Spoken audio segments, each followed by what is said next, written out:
ঢাকা শহরের ফুটপাত সাধারণত কোনো সময়ের জন্যই আপনি ফাঁকা পাবেন না। এখন যে চিত্রটি দেখা যাচ্ছে এটি যদি সত্যিকারের চিত্র হতো তাহলে নগরবাসী স্বস্তির নিঃশ্বাস নিতে পারতেন, কিন্তু বাস্তবতা বলে ভিন্ন কথা।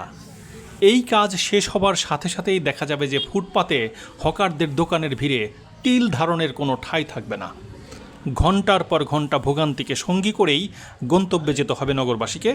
তবে আশার বাণী, বর্তমান বিএনপি সরকারের উদ্যোগে ঢাকা শহরের ফুটপাতকে দখলমুক্ত করে হকারদের পুনর্বাসন করে আধুনিক সিটি গড়ার পরিকল্পনার কথা জানানো হয়েছে।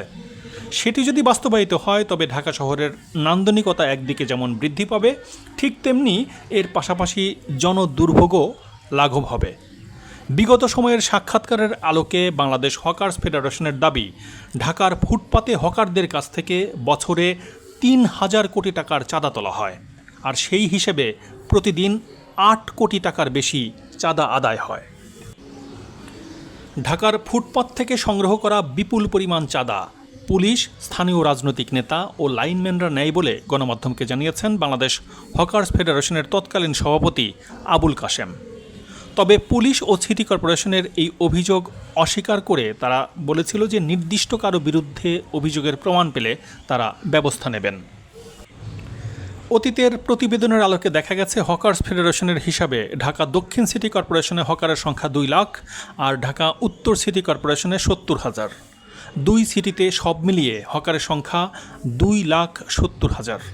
ঈদের সময় এই সংখ্যা আরও বেড়ে 3,20,000-এর মতো হয়, অর্থাৎ গড়ে প্রতিদিন হকার প্রতি 300 টাকা করে চাঁদা নেওয়া হলে বছরে 3,000 কোটি টাকার বেশি চাঁদা আদায় হয়।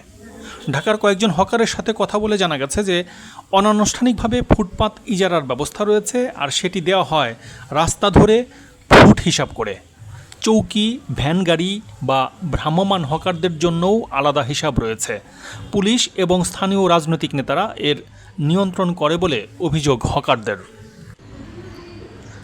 ব্র্যাক বিশ্ববিদ্যালয়ের ইনস্টিটিউট অব গভর্নেন্স অ্যান্ড ডেভেলপমেন্টের the state of cities 2016 traffic congestion in Dhaka city governance perspective শিরোনামের গবেষণাপত্রটিতে বলা হয়েছিল, ঢাকার 2 সিটির ফুটপাত থেকে বছরে 1,825 কোটি টাকার চাঁদা আদায় হয়, যা ওই সময়ে 2 সিটি কর্পোরেশনের মোট বাজেটের চেয়েও বেশি ছিল।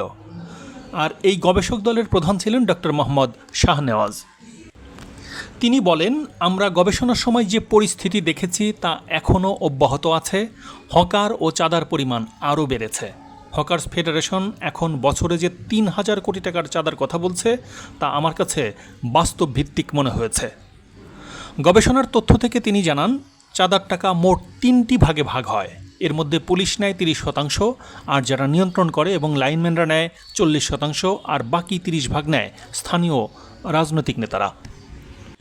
ডক্টর শাহনেওয়াজ আরও বলেছিলেন যে আমরা প্রস্তাব করেছিলাম হকারদের জন্য এই ফুটপাতের ব্যবস্থা শৃঙ্খলার মাধ্যমে বৈধতা দিতে, তাদের পরিচয়পত্র বা ব্যবসার অনুমোদন দিতে, তাদের কাছ থেকে নির্ধারিত হারে অর্থ নিলে সেটা সরকারের তহবিলে জমা হতো।